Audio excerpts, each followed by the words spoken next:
Hello friends, unsa naman sa datong sudaan rong panihapon?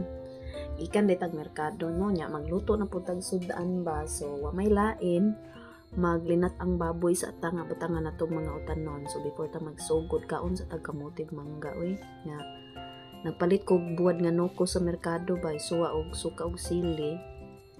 Lami kayo. So nga tong lutoon karon linat ang baboy. Ang lahi lang nako ron nga pagkaluto sa linatan kay butangan ako siya og butig dungan na sa inig ka kupos na sa karne kay para modugmok siya ba mahumok na siya kay gusto ko ganang lapot bitaw ang sabaw inigluto sa linatan kay usahay dili na makaon ang mga butig ipadaplin ra. Basin maka-idea mo kung sa inyong lutoon kanina pwede ra ni mga unta.